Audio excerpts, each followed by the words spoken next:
Time then for the third and final race of the weekend in the Formula Regional Middle East Championship 2024 here at the Yas Marina circuit at Abu Dhabi. And with race 3, it's a very important one as far as tyre choice is concerned. A lot of competitors will have kept their final fresh set of tyres back for this race. But it could well be a 50-50 split between old and new sets that the drivers will use. It all basically comes down to tactics and strategy. And this is definitely going to be a grandstand finish to the weekend. So, are new tyres the right way or old tyres going to be good enough? Let's find out.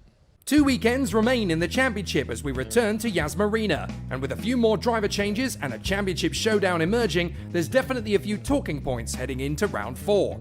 Championship leader Tukka Tapanen continues to lead the race GP charge, as now Zachary David and Jessica Skedo are joined by a new recruit, Kanato Lee of Japan, an Miami Euro karting champion and 3-time winner in British F4 last season. Taylor Barnard has just been confirmed as a Formula 2 driver, which should galvanise the PHM AIX team into confidence mode. Tazin Devovazak and Brando Badua both found the podium last weekend in Dubai, and Luluki is making progress in one-lap pace. The Mumbai Falcons drop to a 3-car team as Rafael Kamara moves up to 4th in the title race, and Ugawaga Chukwu and James Wharton prepare for more tough races ahead, as Arvid Lindblad has returned to Europe to prepare for Formula 3. Pinnacle and Mari Boya are still pushing to be best of the rest, whilst Giovanni Mascio and Alexander Abgasava showed good speed a week ago, and Finley Green will be hoping to return, having had to pull out of round 3 due to a rather sudden appendicitis. There's yet another new face at Santaloc, as Teofil Nal and Jose Garcias remain and hope to add to their points tallies in Yas Marina. The new boy is Enzo Peugeot, vice champion of F4 France in 2023, so expect the new man in the team to be fast. Now that MP Motorsport have won their first race, there could be even more from the boys in orange and black. Nikhil Bora and Bruno Del Pino are usually top 10 material. Emo Fittipaldi Jr. will be hoping his issues have finally gone, and Isaac Barashi will continue to adapt. XL Motorsport have found the struggle ongoing in Formula Regional, but have been very close to success on numerous occasions. Noah Lyle was dueling for points in Dubai and could score more in Yas Marina. Yaroslav Veselaho isn't far away from that pace. Qualifying could be key. 2 teams still need to score, and Evans GP have been dangerously close and ridiculously unlucky. Both John Bennett and Costa Taparis have been talented enough for a haul of points, and now they're joined by French ace Edgar Pierre, who grabbed a podium in F4 in his home country last year. Finally, the boys at R&B Racing are consistent and determined. They never give up the fight or the faith, and Goya Ujia does have the potential to crack the points.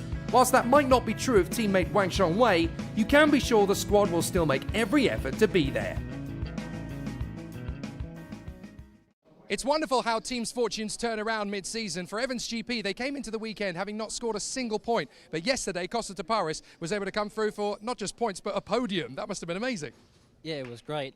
We finally put it all together, myself and the team, and it's so great for everybody to get a really good result this weekend. It's been a really hard start of the championship, had a lot of bad luck, and now finally some good luck. So hoping to do a little bit more of this soon as well. So what exactly is it that you guys have had to get on top of? What was missing from the first 3 weekends that you've managed to get right here in Yas Marina? Definitely the qualifying. Before we've sort of haven't maximised qualifying at all, and now this round got a lot closer, sort of right in that zone, and maximising that new tyre run on both qualifying. So that's the biggest thing. Once you start in the right spot, it makes everything much easier. So really, really good that wise, and racing just being a bit more into it, a bit more aggressive, and now we've got it here now. It's not only you that's been competitive for Evans GP this year. Even your teammate John Bennett has been scratching at points. It's been a real catalogue of frustration, but what is it like for you and the team to have this moment to turn it around? What was the feeling like last night? Oh, it was awesome. We were all sort of hugging, all really happy, and more just excited for what's to come as well. We've got that podium now, and it's just to build on from that, especially in this last race today, and hopefully next week and Dubai, just keep moving forward. And what does this mean for your race preparation moving forward? When you have a difficult start to the year, it must get really psychologically tough. What does this mean to sort of galvanise you to come up with the goods for the rest of the year?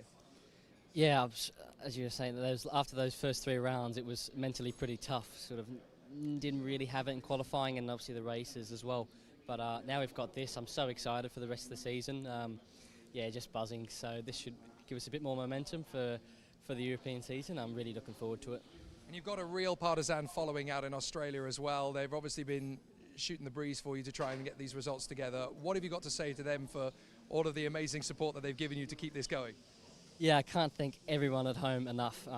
It's such a big journey to come from Australia to here and have all that support is great. And obviously Evan's GP's an Australian team as well, so good to have lots of Aussies in around me, and thank you to everybody.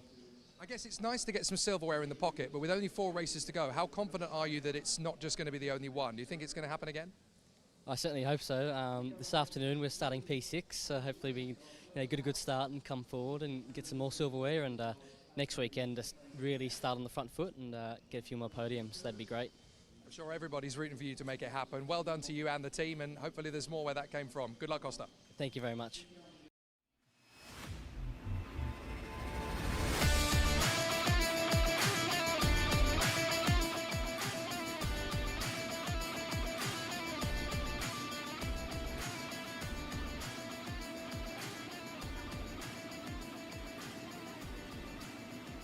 Time to go racing in fantastic fashion here at the Yas Marina circuit for the 3rd race of the weekend of round 4 of the 2024 Formula Regional Middle East Championship. Great to be with you once again. Jake Sanson here in commentary box position.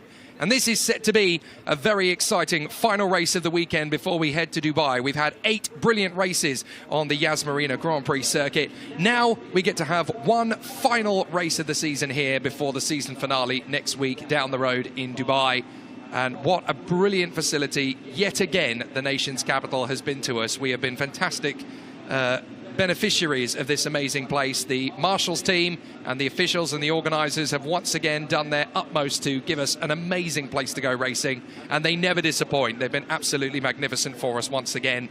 And so, as we come to this 9th race of the year at the circuit and 12th race of the season full time, we've got a very interesting starting grid to talk about. Race 2 results are not yet declared official. There are still a few more investigations ongoing for those who watched race 2 earlier on and wanted to know what the outcome of the interesting and various investigations is. I don't have any news on those yet because they've not been made official. So we're going to focus purely in this race on the 3rd race of the championship. I guess the ramifications of race 2 will become apparent after race 3 has finished. So obviously the reason why we're having our 3 races across Friday and Saturday in Formula Regional Middle East on this particular occasion is because there's quite a few team personnel, drivers and engineers alike who are scheduled to be in Bahrain tomorrow for the FIA Formula 3 test. And so that is why we decided to move the schedule forward to comply with those drivers and engineers' wishes to be at the Formula 3 test session. We like to try and collaborate and cooperate wherever possible. And those guys will get the opportunity to get on the plane tomorrow to Bahrain, and we wish them all the very best for their test. And then they'll be able to return to us in time for the season finale next weekend at Dubai Autodrome. But of course, with there's still 28 minutes plus the additional lap of Formula Regional Middle East racing to come, you can see for yourself that the drivers have just left pit lane, so they're going to be down on the starting grid very soon indeed, as will we, to focus in on the drivers that will give us a spectacular showcase. And there is definitely going to be a spectacular showcase incoming. We are very excited to see what's going to happen out there on the course. We'll have some terrific battles and a very exciting race run. So a few interesting things to talk about over the course of this upcoming race. Aaron Waj is taking a little bit of stock of the situation from race 2. He's still processing that Giovanni Mascio scored his first points in an FIA affiliated racing series. He did indeed in race 2. Hopefully he'll be able to keep that. So let's talk about the starting grid for race 3, which of course came off the back of qualifying 2 yesterday. There are 4 penalties which will enable, unfortunately, a few drivers to benefit and a few drivers to have problems.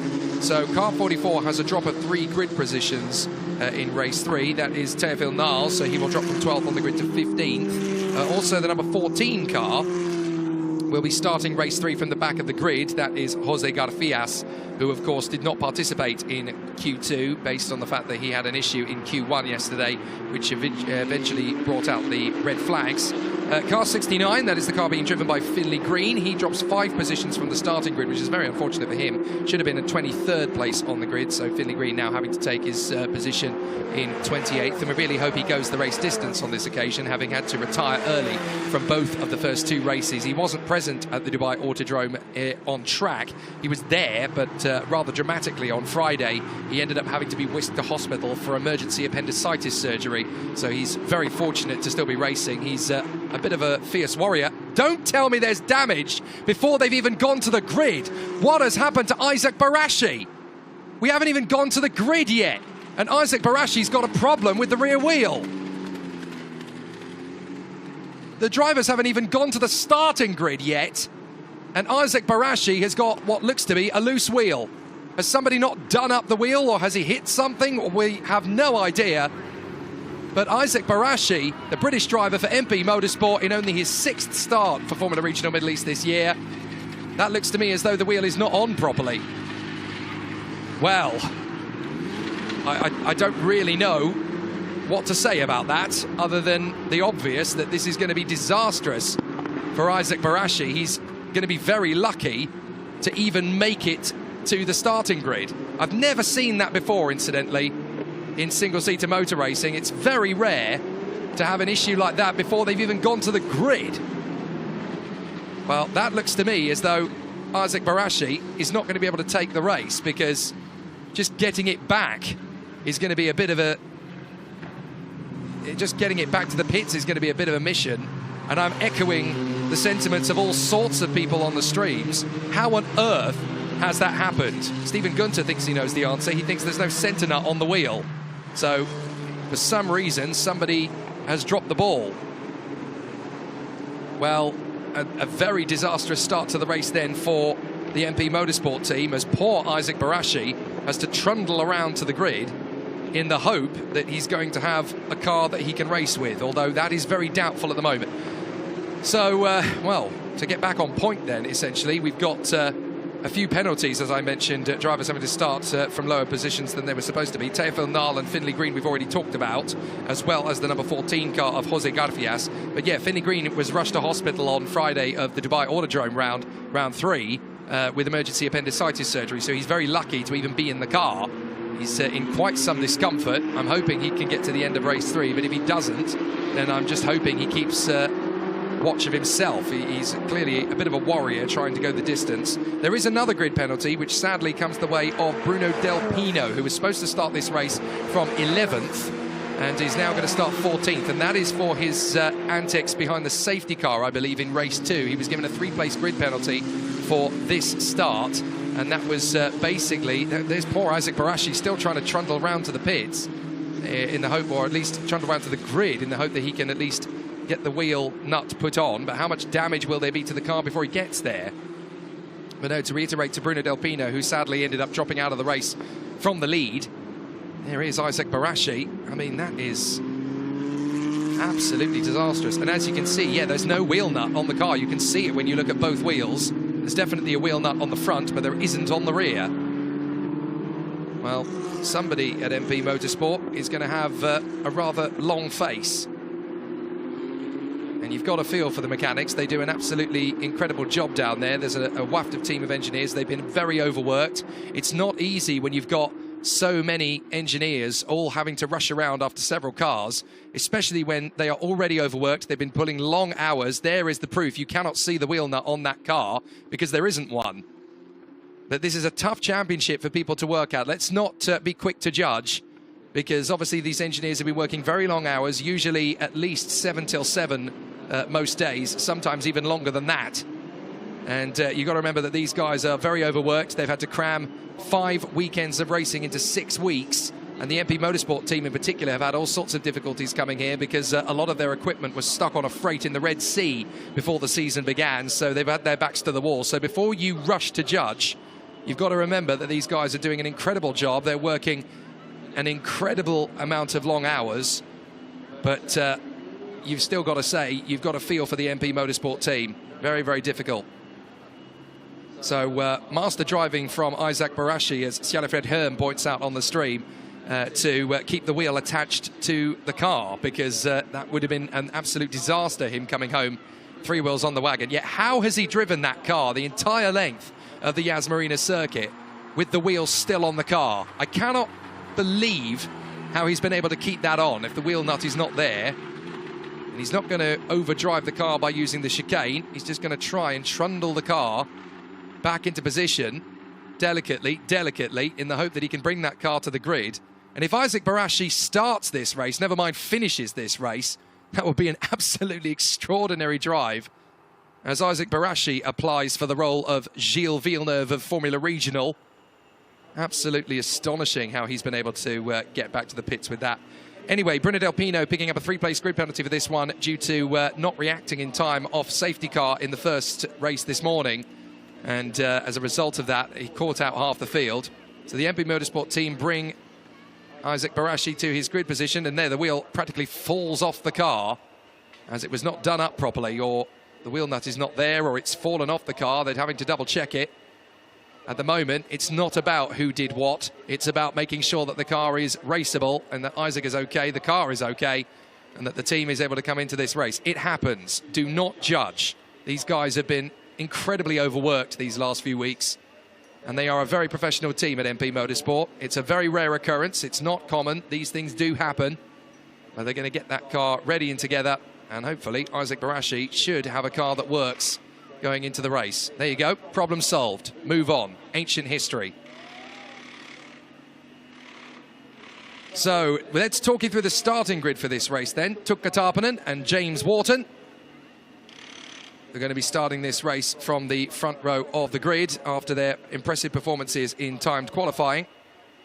Then we have Zachary David moving into third position on the starting grid. He'll be alongside championship opponent of Tuukka Tarpanen, Taylor Barnard, who we believe is still under investigation for his incident in race 2, but nothing has been declared on that as yet. Ugo Chukwu lining up fifth position on the starting grid, the young man from New York in his McLaren Junior-backed Mumbai Falcons car.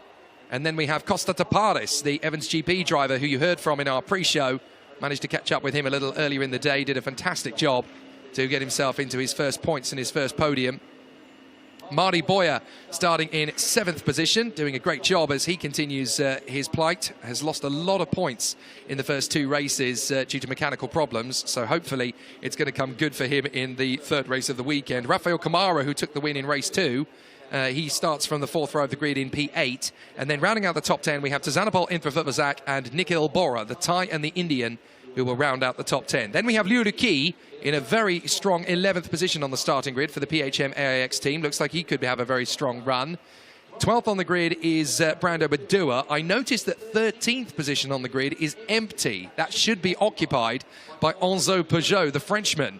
So it looks to me as though poor Enzo Peugeot is actually going to be starting this race from the pit lane. So that could be a really difficult race ahead then for Enzo Peugeot, and very unfortunate for the rookie, who has done a very good job in these first 3 races so far. Bruno Del Pino lines up 14th on the grid. He hopefully will not be too disheartened after losing the win in race 2 when the suspension collapsed on him going into the final corner onto the Formula 1 straight. Then we have Teofil Nal starting 15th on the grid alongside the Kazakhstani driver Alexander Abkasava, who's definitely had his best weekend of the season so far despite being taken out in race 2. Then Kanato Lee, the Japanese driver, lining up 17th on the grid alongside the Australian talent Noah Lyle for the XL Motorsport team, and he was actually able to get points from that previous race, so very encouraging for Noah Lyle. Jesse Carrasquedo lining up 19th on the grid alongside Isaac Barashi, who should be able to start the race. It looks to me as though in essence the car is okay. Edgar Pierre, the Frenchman, he will be starting this race from 21st on the grid. And then we'll have John Bennett, his teammate, lining up alongside him. Then we have Giovanni Mascio, who managed to score his first points in an FIA-accredited series earlier on today in second race of the battles out there. Finishing 10th, could well be promoted to 9th, we're not sure yet. Then alongside him on the 12th row of the grid is Gao Yujia, the Chinese driver. And then we have Wang Shengwei, who is lining up 25th on the starting grid. Emerson Fittipaldi Jr., who was a lot stronger in race 2. They finally seem to have got on top of his issues. There is Emerson Fittipaldi Jr., who drove a brilliant race in race 2 to fight his way to just outside the point scoring positions. He's going to have a very tough race in front of him, but I was very honoured to have lunch with his father, Emerson Fittipaldi, just a short while ago, and he's very confident that young Emo Jr. can actually charge his way forward. Yaroslav Veselaho, 27th on the starting grid. He lines up alongside Finley Green, who we hope is going to be able to charge his way through. And then we have Jose Garfias, the Mexican driver for Santadoc Racing. He is going to be positioning himself there into race 3 at the back end of the grid. But the big story on this one, well, there's been a few of them before we've even got started. Enzo Peugeot is not on the grid. There is Gao Yujia. Very important night for them last night, of course, the R&B racing team, and they invited me to it. They had a fabulous Chinese New Year celebration last night, and it was very exciting to be part of, to swap stories and learn about the culture of China over the course of last night, and actually see in the new year with them, which was 8 p.m. local time here in the United Arab Emirates. And I'm sure that everybody here who travels to the circuit from China had a wonderful night last night. They're enjoying the first day of the new year in the best manner possible. Motorsport, that's how it's supposed to be done. So the competitors are geared up, ready for the start of racing. And we are very excited about what is to come here on this third and final race of the weekend for Formula Regional Middle East. There are still 3 F4 UAE races to come, don't forget. But yeah, we have already some interesting stories coming into this one. Isaac Barashi limping his way around his reconnaissance lap. He certainly didn't get any actual heat into the tyres, brakes or engine by going out onto the circuit. Just cruised around to take his position on the grid. Hopefully he'll be able to race without incident, despite the fact that he had no wheel nut on that left rear of the car. But fortunately, he is okay now. He's put it into position. They've rectified the problem, so they can now move on and focus on racing. So Zhang Channel on the live stream has asked, is the Fittipaldi mentioned herein related to Fittipaldi in F2? Well, yes, indeed. So Emma Jr. is actually Enzo's uncle, would you believe? And they are absolutely both on the run to motor racing. They're going to be hoping to get into Formula One one day. And it could be very interesting to see which member of the family is going to emulate the 4 members of the Fittipaldi family that have already raced in Formula One, because of course we have Emerson, who is a 2-time world champion and Indy 500 winner. Wilson raced back in the day as well in the late 70s, early 80s. Christian, Emerson's nephew, actually raced in Formula One in the mid-90s. And then of course Pietro Fittipaldi took part in a couple of races at the end of a few seasons back for the Haas F1 team. So it could well be family member number 5 that gets into Formula One at some point. So we'll have to see which member of the family gets there first. Will it be Mo Jr. or will it be Enzo? We'll find out. But when the red lights go to green on this occasion, they'll be going around for their formation lap, which is when they will want to dial in the tyres and brake temperatures to get them ready for that first charge forward. As you can see, there is a missing place on the starting grid. That is for the French driver Enzo Peugeot, who rather sadly will now have to start this race from the pit lane by the look of it. So that's very much going to compromise his charge forward. So it'll be really exciting to see what Enzo can do from the pit lane.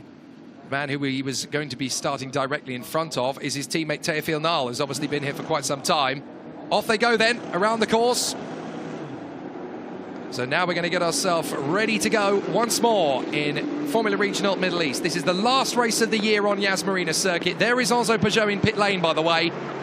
So you can see him at the pit lane exit. He is going to be starting this race then, but only from pit lane, I'm afraid to say. So we'll talk you through the grid one more time with feeling. Tuukka Tarponen and James Wharton, the Finn and the Australian, on the front row of the starting grid. Zachary David and Taylor Barnard, the Maltese and the British driver. Ugo Chukwu for America and Costa Taparis of Australia, rounding out the top 6. 7th on the grid is Mari Boyer of Spain. Rafael Camara of Brazil is in 8th position. The Thai driver, Tazanapol Indrafurvasak, lines up alongside the Indian talent, Nikhil Bora. 11th place on the grid, the season best for Liu Ruqi, hoping to give the fans back home in China something to celebrate on Chinese New Year weekend. 12th on the grid, the Italian Brando Badua. From the pit lane, it will be Enzo Peugeot. He was due to start 13th. 14th on the grid, the Spaniard Bruno Del Pino, who was cruelly robbed of a victory in race 2 with suspension problems, knocking him out on this corner of the race. So very unfortunate. He was unhurt, but the car unfortunately was pranged. They have managed to repair it in time for race number 3. Teofil Nal lining up 15th on the grid for Santalok, the Frenchman, alongside the Kazakhstani driver Alexander Abgasava, who drove beautifully in race 1 yesterday. Kanato Lee of Japan, who races under a British licence. Noah Lyle, who also races under a British licence, but is actually Australian by heritage. Jessica Rasquedo of Mexico, alongside the British driver Isaac Barashi, who's had that fantastic hobble-wobble all the way back to the starting grid, but has managed to get it going again and should be able to race no problem. Edgar Pierre, the Frenchman, alongside the British driver John Bennett, and then Giovanni Mascio, the Italian, alongside the 2 Chinese drivers, Gao Yujia and Wang Chongwei. And then we have Emerson Fittipaldi Jr. of Brazil, who'll be trying to carve his way through the field like a cat through a paper bag. Then Yaroslav Vezalaho, the Ukrainian. Finlay Green of Great Britain, the warrior, continues despite having appendicitis surgery just 8 days ago. And then Jose Garcias of Mexico will be lining up from the back of the starting grid.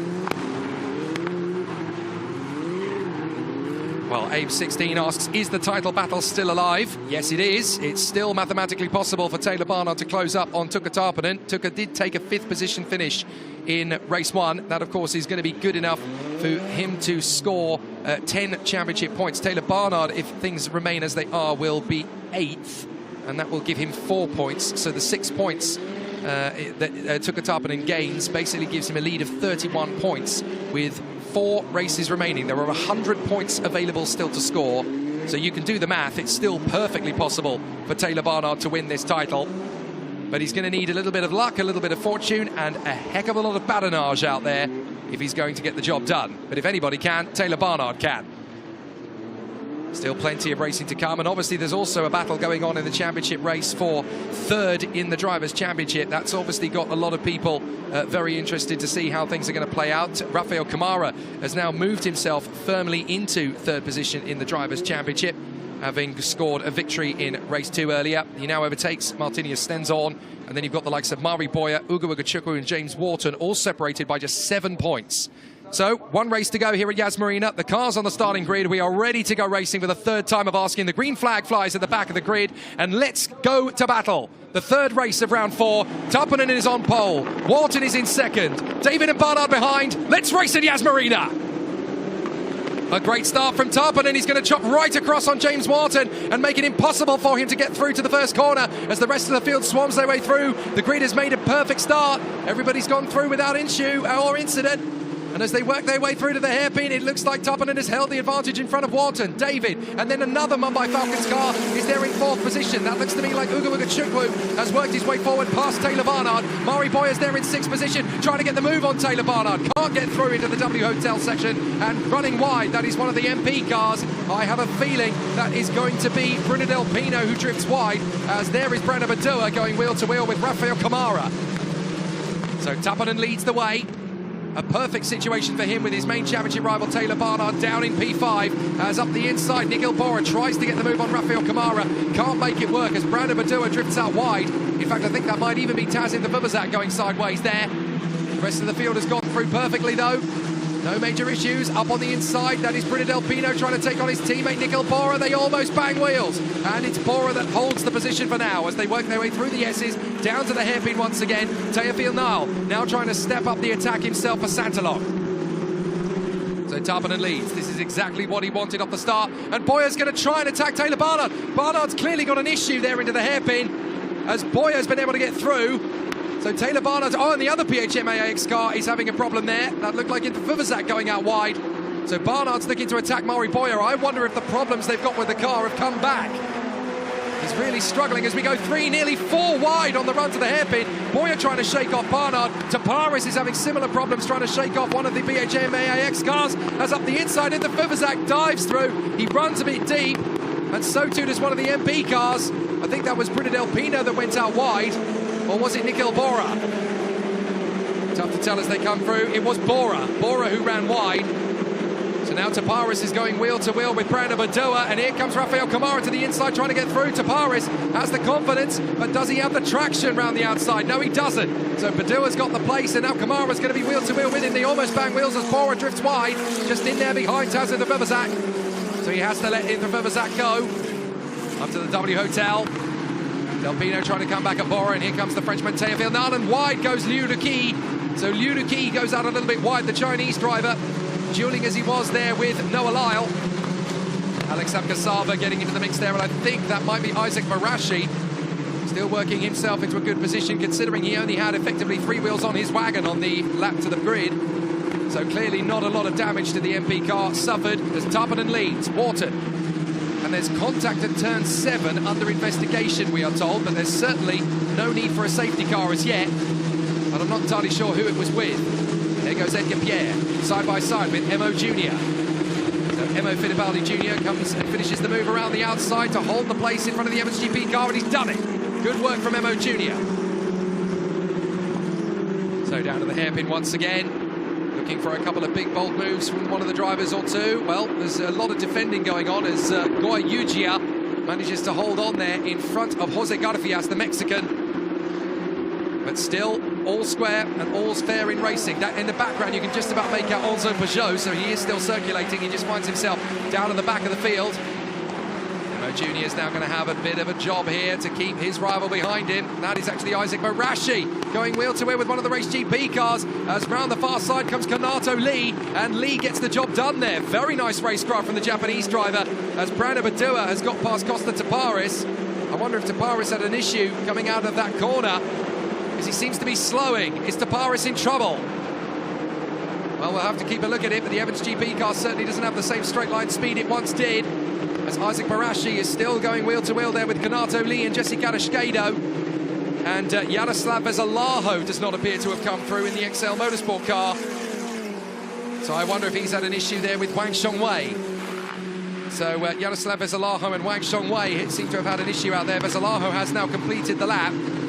Is diving up the inside, that's Edgar Pierre going wheel to wheel again with Emerson Fittipaldi Jr., who round the outside of the W Hotel finishes the job nice and neatly there on the Evans GP. Good work from Emerson Fittipaldi Jr. Goes very well on that part of the course.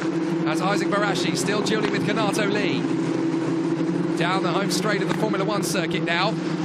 It's the same layout, but of course we start our races here in the support paddock in Yas Marina in Formula Regional Middle East. And there is Goya Yugia in front of the 69 of Finley Green, the British driver, still making hay while the sun shines, hoping to get to the end of this race, having had a very tough time the last week.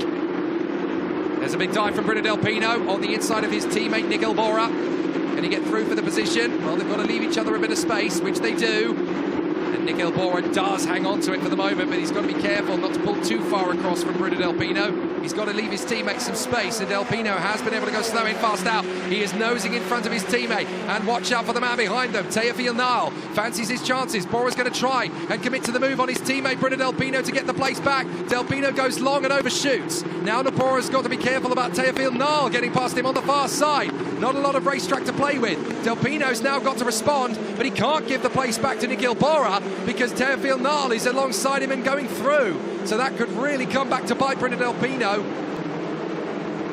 Teofil Nile still trying to continue this move. Bora around the outside. And that's enough for Teofil Nile. No problems at all there to finish off the move on Nigel Bora. And now Ludiki wants to try his luck to get through. As they come up to the W Hotel again, Bora thinks he fancies his chances on the Frenchman Teofil Nile.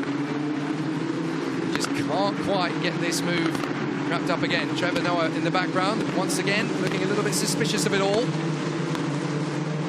As Ludiki swarms around behind Nigel Bora. Now back to the front. Tuka Tarpanen leads the race. Then James Wharton. Then Zachary David. Ugabuga Chukwu and Mari Boyer. P6 is Taylor Barnard. Then it's Brando Badua, Costa Taparis, Rafael Kamara. And the final point looks like it's going the way of Taz in the Vuvuzak. So Noah Lyle trying to make the moves there on Ludiki. Just outside the points this battle. But still looking pretty hot. But for the Finn out front, Tuka Tarpanen, the Finnish driver, part of the Ferrari Young Driver Programme.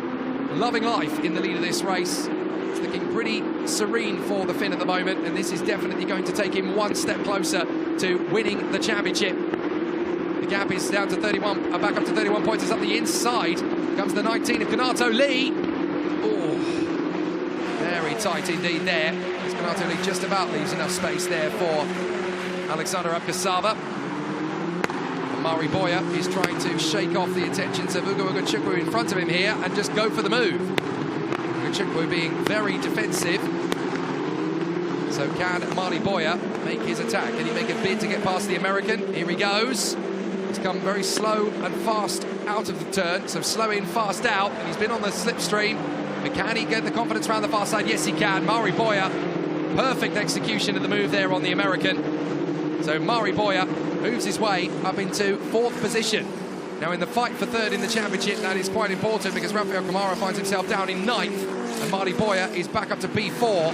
He can try and swing this pendulum back in his favour once again. But as far as Taylor Barnard is concerned, it's looking very tough out there. He looks on course to score 8 points, while Tuka Tarpanen is on course to score 25. And that will increase his lead by quite some margin, the Finn. Currently the points lead is 31, but he's going to extend it to 48 if it stays like this. With 75 points remaining, he could win the championship in race 1 of Dubai, effectively, if he's in that particular position. All he would need to do in race 1. Oh, and that is a problem for the 74. That is Enzo Peugeot. So problems then for Enzo Peugeot. There's a yellow flag at turn 9. Now that all depends really on how quickly they can move that and whether it needs a safety car or not, essentially. But that is turn 1 for this particular circuit. Enzo Peugeot has got the car stopped on the edge of the circuit. If he can get it moving again, fantastic. If he can't, then we're going to be under safety car. And I think we are safety car. Yes, we are. So it's quite clear that he can't get the car moving. Very unfortunate for Enzo Peugeot. Game over for him. Safety car for us. It's a race reset with 19 minutes to go. Now, the number 6 has been reported to the stewards. That is Bruno Del Pino, cutting the course and gaining an advantage. I did think that that would come back to bite him. And it's exactly what has befallen the Spaniard. So very unfortunate. So very tricky situation for poor Enzo Peugeot. And I think he's very much in a difficulty there. Can't move the car. He climbs out of it. Helpful to the marshals at least. Puts the steering wheel back in the car so they can manoeuvre it. But the Frenchman, Enzo Peugeot, a man who was racing in French F4 last season, it's not gone well for him at all. Very, very disappointing. And that's his first weekend of the season here in the Middle East. Very well done. So it's going to be an interesting one to see how the contenders will cope with the situation. On a safety car restart, Tuukka Tarpanen has actually been very handy. And this is a big opportunity for him. He knows that. Taylor Barnard essentially has to go hard or go home in this particular race. It's not gone according to plan for him. And well, a victory at this stage of the season for Tuukka Tarpanen is almost placing one hand on the trophy, especially with Taylor Barnard currently stuck in 6th position, because that would give him 8 points compared to Tuukka Tarpanen for the win, which will get 25. And that will be a gain of 17, and with the gap currently at 31, that would extend it to 48. That's maths with Jake for the day. But crucially, that would mean that all Tuukka Tarpanen would need to do, if it stays like this in Dubai, is outscore Taylor Barnard by 3 points in race 1. And he would be the Formula Regional Middle East champion. So he's effectively 2 races away, mathematically, from getting that done. But that doesn't mean that the championship is over by any stretch. Anything can befall anybody. Look at the race from the second race earlier on today. Bruno Del Pino was leading and pulling away, and then all of a sudden the suspension broke on him, and that was it, game over. So it can happen to anybody. Now, unfortunately, the marshals have been very quick indeed, and we're told that the incident involving Enzo Peugeot is going to be investigated after the race, so clearly there's a little more to that story, perhaps, than meets the eye.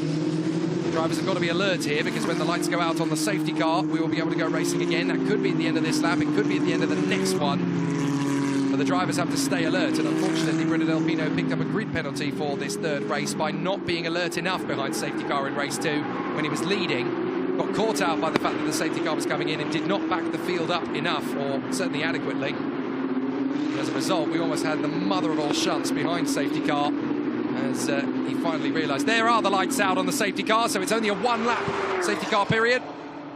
And Tuukka Tarpanen is going to get this restart to perfection if he can, ahead of James Wharton, Zachary David, Marty Boyer, and Ugo Chukwu from Taylor Barnard, Brandon Badoa, Costin Tavares and Rafael Kamara. This is all going to come down to the Tiger. When is he going to make that restart his own? He gets to choose when he will do so. Tuukka Tarpanen will essentially pick up the lead of this race, and he becomes the safety car now until he decides to floor the throttle. Will he do it after the chicane or during the chicane? I think after the chicane appears to be what he's doing. Look, he's really backing up this pack. He's trying to second guess everybody. He's still holding that field. Now he's gone for it, and that's just about enough space for him to be comfortable into turn 1. So Tuukka Tarpanen goes into the race restart. It's green, green, green, green here in Yas Marina. And Taylor Barnard is actually in trouble from his teammate Brandon Badoa. So he's got to be careful into turn 1. Big lock-up from the Mumbai Falcon. That is absolute heaven sent for Taylor Barnard as Ugo Chukwu runs wide. Barnard's going to get into 5th position, and Ugo Chukwu's missing a front wing. Ugo Chukwu is missing his front wing. What happened there? Did he get too close to Mari Boyer on the restart? We'll have to have a look at that again, as Ugo Chukwu has lost his front wing, and there could be more problems as drivers are running wide, left, right and centre. Costa Tapar is trying to stay in front of Rafael Kamara through the W Hotel. But that's a bit of a lifeline throw to Taylor Barnard as he gains another position. Up into 5th place he goes. Now he can take on Mari Boyer, and I'm sorry to say that Ugo Chukwu is on a one-way trip back to the pits with a missing front wing. Noah Lyle runs wide as he goes wheel to wheel with Alexander Akasava. And the two MP drivers are still racing each other, Brita Delpino and Nicol Bora. Oh, and there's problems for Ugo Chukwu even more so. He seems to have tangled in there with Giovanni Mascio. And that is surely going to bring out the safety car again on the first green flag lap back out of it. Well, Ugo Chukwu was trying to get his way back to the pits, and obviously it can be very tight on these blind corners. Big lock-up from Luduki as he dives in on the inside of Nicol Bora and gets through. Well, Giovanni Mascio trying to get himself away from the scene and park himself out of harm's way. So that's actually very intelligent from Giovanni Mascio. He goes and parks himself at the marshal post, knowing the race is over. Can Ugo Chukwu get going again, because his front wing is actually stuck underneath his car? So that is a big issue as Bora gets back in on Luduki. We've got yellow flags at 13 and 14 still. Drivers battling away in that final chicane. Are we still going to be under green flag conditions? Can Ugo Chukwu move the car? If not, we're going to be under safety car again. So there's Mari Boyer going wheel to wheel with Zachary David. They almost bang wheels as Boyer wants to get 3rd position. He's going to go slow in, fast out. They're going to be side by side, and safety car's been called. You got a feel for Mari Boyer. He had a good run there. But unfortunately for him, the American Ugo Chukwu is out of the race on the spot and cannot move the car. So safety car has been called again. And this time, that's a very clear reason as to why. Front wing is there. Fortunately, everybody's aware of it. Well, Ugo Chukwu appears to have moved his car, but where has he moved his car to? Has he limped back? I think he might well have done. The wing is still there in the middle of the circuit, and that's a pretty scary corner for it to happen. Now, we've only seen the aftermath of the incident by the look of it, but we're going to see Giovanni Mascio reverse and leave his wing at the scene of the circuit. You see, Ugo Chukwu had already lost his front wing. So the safety car has been called, but obviously they went past the pits on that lap, and then the safety car was called. Well done to the marshal for recovering the wing. And the few bits of carbon fibre. Great work for the marshal team here. Without them, we are nothing.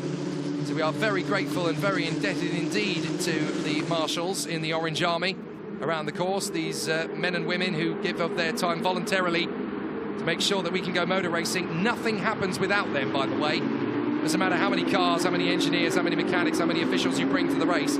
Without the marshals, you can't race at all. So we're very indebted to them. And fair play to Giovanni Mascio there as well. Despite the frustrations, he actually assists the marshals in getting the car out of harm's way there. So very good to see.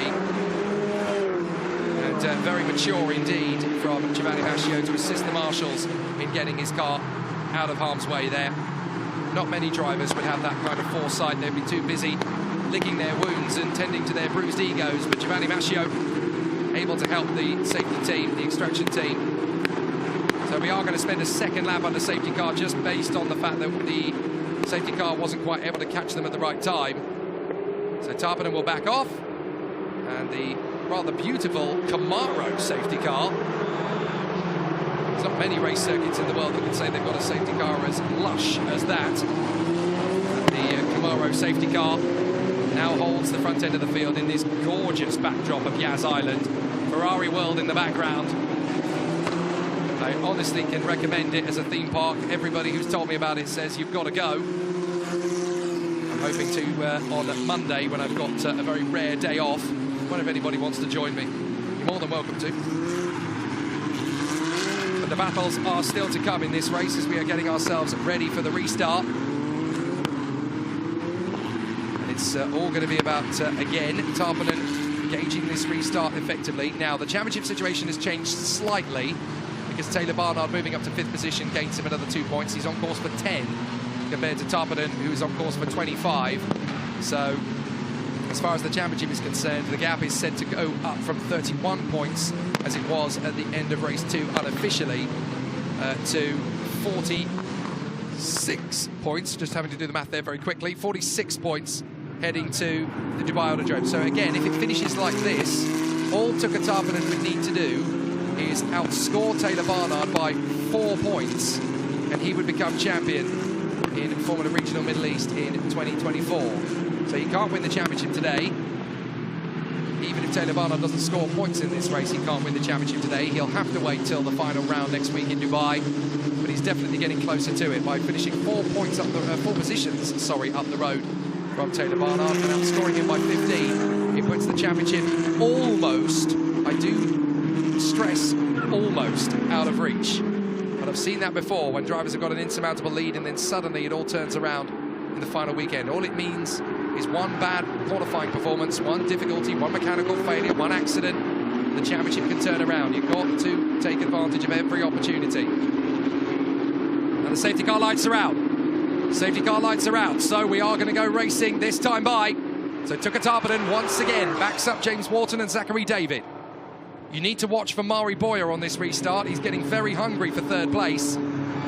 So it could be very interesting to see how he continues. We are going to be racing once more. So Tucker Tarpanen backs up the pack. James Wharton, Zachary David, Marley Boyer, Taylor Barnard, Brandon Badua, Costa Taparis, Rafael Kamara, and the final 2 points paying positions, Taz Inthevobazak and Teofil Nile. When is Tucker Tarpanen going to floor the throttle? He's going to wait till the mid-apex of the chicane, is he? Is he already gone? No, again he's going to back down. It clearly worked last time, so he's going to do it again. Wait for the throttle application. Now he's going to go for it. Just waits one last time, but I think he's actually backed it up too much. I think Wharton might get a chance on him here. It's green, and we're racing once again. It's certainly going to be tough for third position. Zachary David's going to have his work cut out from Mari Boyer. Taylor Barnard's trying to get in there as well. So Boyer goes wheel to wheel with David. If you're Taylor Barnard, stay hungry. Keep your wits about you. You might just pick up a podium after all. Tarpanen, Wharton, David, Boyer, Barnard, Badua. Still great racing up in the top end of this Formula Regional Middle East. Race number 3 of round 4. The last time we'll witness these guys go wheel to wheel through the W Hotel in the next 8 minutes or so. 7 minutes and 15 on the clock, plus the additional lap after that, don't forget. 2 safety car periods in Formula Regional Middle East in this third race of the weekend, but still time for things to change hands and still opportunities for these drivers to go for it as Noah Lyle launches in on Luduki, and they go side by side through that corner. Luduki desperately trying to get back on in front of the Australian. The Australian is not prepared to back down. And Noah Lyle wants to go right round the outside of the Chinese driver. They're both going to drift off the road. So as far as I'm concerned, that's stalemate. And Noah Lyle will have the inside line. They bang wheels, and Noah Lyle will get through. The Australian absolutely forceful on Luduki. He's not going to be happy about that. And diving up the inside, that's going to be Teofil Nile desperately trying to keep Nikhil Bora behind him. But Bora's going to get the place. Oh no, sorry, that's Brita Del Pino, and Teofil Nile runs out wide. And also wide goes one of the race GP cars. I think that's Kanato Lee. Oh no, sorry, Lee's already out of the race, so that's got to be Jesse Kadashkado. Still Nile and Del Pino side by side. Lyle and Liu are still at it, and now we're going to get 2 moves in one as Nikhil Bora is going to take on Del Pino and Teofil Nile in the same breath. They're still side by side. Del Pino will finish off the move. Oh, and there's contact further back as one of the Evans GP cars. He's going around for a spin with damage. So more frantic problems for Evans GP. So who is it that's gone? I think it's going to be Isaac. I'm sorry, I think it might be John Bennett that's gone around. Meanwhile, Del Pino back on the inside of Bora. Teofil Nile going with him. They're still side by side. I wonder if John Bennett's just going to be able to limp back to the pits and retirement. But certainly he got pitched around in a spin, and I think there was big damage to his car.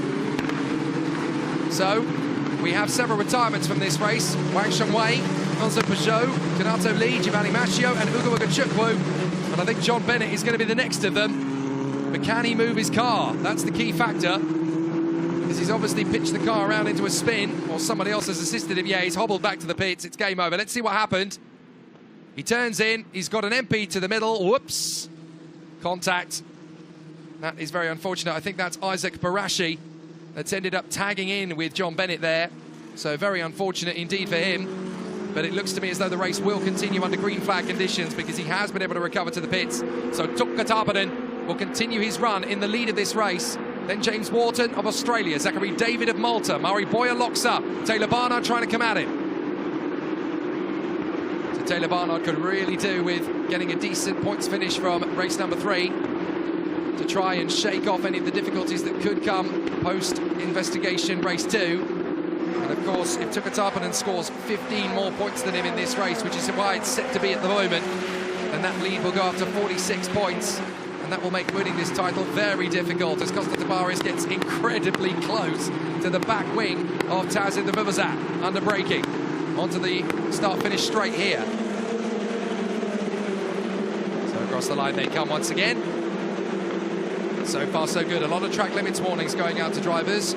James Wharton's got one of them in 2nd place. Murray Boyer's got one in 4th. And another man in trouble is Gao Yujia. So Gao Yujia having his problem as well. He'll come again. Rafael Camara trying to take on Brando Badua. The Brazilian versus the Italian. Mumbai Falcon trying to overtake the PHM AIX car. Under the W Hotel once again. And still they battle onwards. Not easy to know who's going to get the best of this. And what a sensational scrap it continues on to be. See, when the drivers keep themselves to themselves and don't have too much fisticuffs, we have some great racing. Now, one of the advertising hoardings seems to have slipped on the main straight there. So thank goodness we haven't got big gusts of wind, because that could end up flying into the cars there as they come through. That was not on that particular shot, it was on one of the previous shots. I think it had got loose. Across the Tabares, still hustling Taz in the Vivazak. On the way down to the hairpin once again. Is this going to be the move from Tabares? It is. He's game on for it. He's got a chance. So if the Vivazak responds, he'll go slow in and fast out. And they'll go wheel to wheel once again. You've got to say that the new changes to this circuit. Oh, look how close they are, basically locking wheels as they go down the back straight. Somebody's got to resist here, somebody's got to give way.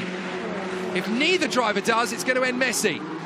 So Tabares decides to bail out of it for the moment, lets Inter Vivazak go, decides to go slow in, fast out, knows that Inter Vivazak's going to be compromised on the way through defending, as one of the pinnacles overshot in the chicane. But Tabares is not only going to have a faster exit, he's also going to have the slipstream on Taz in the Vivazak. So he has another chance to come by. Here he goes. The Vivazak sends him wide. Can Tabares get very tight in on the radius? No, he can't, so he's got to resist it. More track limits warnings going out. One for Jessica Descado and one for the 14 of Jose Garfias. So actually both Mexicans involved in that one. Is up the inside. That's Teofil Nal going wheel to wheel with Nikhil Bora again. And Bora absolutely determined. You're not getting through, mate. Excellent work from Nikhil Bora. Desperately trying to fend off the Frenchman. 1 minute 30 left in the weekend of timed racing. Oh, big slide from Inter Vivazak.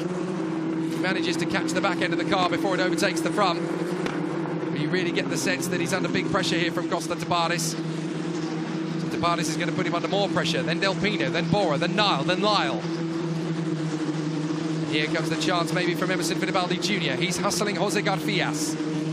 Jessica Descado is in that little gaggle of cars as well. And we go into the final minute of timed action here. And I think Tuukka Tarpanen will start this lap before time runs down to 0. So we should get 2 laps of racing left out of this final race of the weekend in Formula Regional Middle East. But do not forget that after this race, we will have the 3 races from F4 UAE.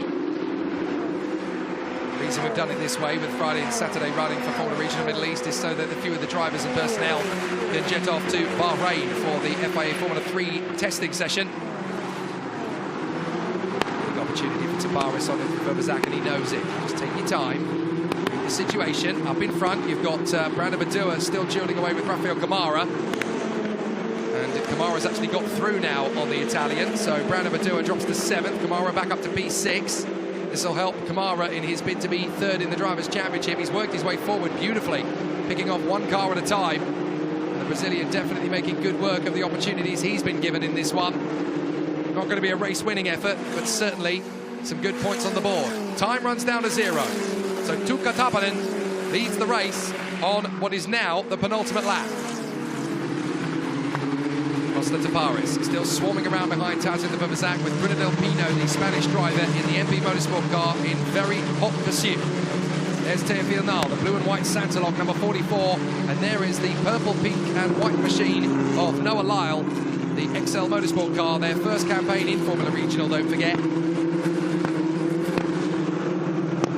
So just one team yet to score points in the Formula Regional Middle East Championship in 2024, and that is the R&B Racing team, who were happy to celebrate Chinese New Year last night. And every other team on the grid has now managed to score points before we head to the season finale at the Dubai Autodrome. Now, Tuka Tarpanen's last lap was the fastest of the race, at 1 minute 50.805, so Tarpanen's still got plenty of confidence in the car, and it looks pretty serene from his point of view. He's actually going to come out of the weekend in an even stronger position than he entered it. And as has been mentioned a couple of times before, his consistency has been absolutely extraordinary. Second place in race 1, P5 in race 2, now looking good for the victory. Even James Wharton can't keep up with him at the moment.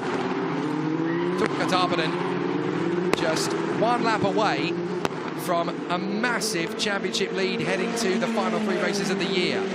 If he outscores Taylor Barnard in that first race, he will be champion. Essentially, if he wins this race and the next one, race 1 in Dubai, he will be the Formula Regional Middle East champion. So that's got to be Tuka Tarpanen's game plan here. He was conservative in race 1 and in race 2. He bagged the points where he needed to, but he's just got the job done nicely. And as a rookie, he has done very much what we saw from Andrea Kimi Antonelli in Formula Regional Middle East last year. In 2023, the Italian drove a very calculated season. Once he started winning, it was very hard to get him to stop. And he would just bang in the points when he couldn't win. Oh, big issue further back. That's Nicol Borra going for a spin after tangling with Teofil Nal by the look of it. So Teofil Nal and Nicol Borra finally run out of opportunities to keep it clean. And that is Alexander Abkasava at turn 1. Well, fortunately, the field has already gone through that part of the course, so I don't envisage we're going to need a safety car for that. But it's bitter frustration for Nicol Borra and for Teofil Nal, as well for Alexander Abkasava. The leader is on the last lap, and here he is, Tuka Tarpanen, Tuka the Tiger, as he is known back in Finland. It's incredible to think that just 5 short years ago, a very talented young kid from Finland emerged on the scene of international karting in the FIA European Championship with the Kotala sports team, a squad that nobody outside of Scandinavia had ever heard of. Nobody had ever heard of Tuka Tarpanen either. He dominated proceedings in the final at Angeville in France, and he just kept on winning from that moment on. Won the World Championship as a junior, and now he's an absolutely extraordinary competitor. F4 was his oyster last year. Now he's in Formula Regional, and he is 1 race away from becoming Middle East champion in Formula Regional. Tuka Tarpanen wins in brilliant style here at Yas Marina. Absolutely jubilant. Tuka Tarpanen now has a 46-point lead over Taylor Barnard, minimum, with 75 points still to be won in this championship. All Tuka Tarpanen has to do is win race 1 at Dubai, and he will be Formula Regional Middle East champion. What a performance from the rookie. His opening weekend, he scored consistent points, and he managed to get the wins under his belt in round 2 at Yas Marina. Ever since then, he has just been banging in results. And what a performance from Tuka Tarpanen. Everybody back home in Finland is going to be absolutely ecstatic.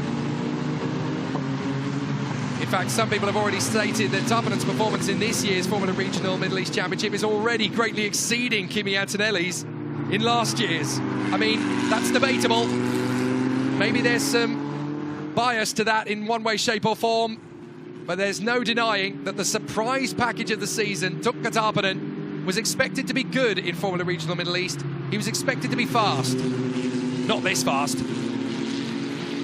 I'm very proud to know him and the family, and all of the work that Jussi Kotala and the Kotala sports team have done to pluck this boy out of obscurity, take him to the European stage and show the world what he can do. There's been a handful of world champions from Finland in various different disciplines. Don't forget that Finland is not just a Formula 1 nation, it's also a rallying nation. They've got some amazing talent coming up through the ranks, but without a shadow of a doubt, the most prosperous, the most exciting, the most talked about of those is the man on your screen. Tuka the Tiger, looking so strong in 2024, and we're not even at March yet. Excellent display. You run out of superlatives for him, you really, really do. Well, not just him doing a fantastic job, of course, but an excellent performance there from James Wharton, very consistent to get his best result as a Formula Regional rookie. And Zachary David, third position. I'm fairly sure that's the first time this season that the top three drivers on the podium are all rookies. So excellent work from all of the drivers in this one. Mari Boyer is actually best of the rest on this occasion. Fourth position for him. Fifth place for Taylor Barnard from Rafael Kamara, Brando Badoa, Tazza de Vubazak, Costa Taparis and Bruno Del Pino. But an absolutely terrific result for the Finn. Tuka Tarpanen, absolutely and thoroughly deserving this. Let's look back over the best bits. So the highlights going to be an interesting one. It was a bit of a stop-start race, the third race of the weekend, that is for sure. But Tuka Tarpanen absolutely in command of his faculties up front. Bit of a run wide there at the start from Rafael Kamara. But in essence, everybody having a very solid race of it. Great run from Tuka Tarpanen, who's had a solid performance. And a really exciting battle down there. We've even got to see the two FP teammates, Nigel Bora and Bruno Del Pino, having a strong charge out there on the course. Mari Boyer making his dive on Taylor Barnard on the opening lap. I wonder if Barnard was having more problems with the car than we first thought. Got very close for comfort on that first lap. Several drivers having to slide around. There were some retirements in that race, of course, as well. So a very difficult situation for all of the contenders on this one. But we're going to see some really exciting battles and badinage out there. There is Monzo Peugeot's car coming to a stop. And a really exciting duel for all of the contenders as they continue in fine style.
Well, there we are, folks. A fabulous run so far then in this weekend. And Tuka Tarpanen comes through for the third race win of the weekend. A brilliant performance from him. Second place for James Wharton ahead of Zachary David and Mari Boyer.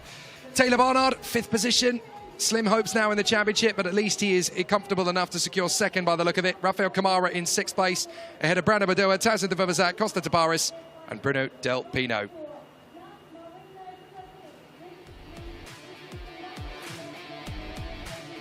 So they are the point scorers. We are now ready for the podium ceremony.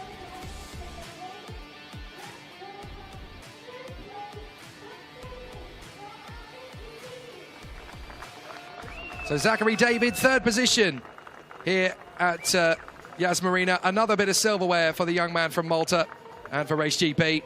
Great effort.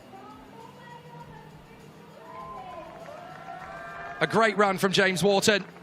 Excellent performance from the Australian for Mumbai Falcons. Really put on an excellent display. Good to see him banking some serious points towards the end of the season. But the victory goes the way of the Tiger. He has the eye of the Tiger. Tukka the Tarpanen. Tukka the Tiger doing a fantastic job as he mounts the podium once again.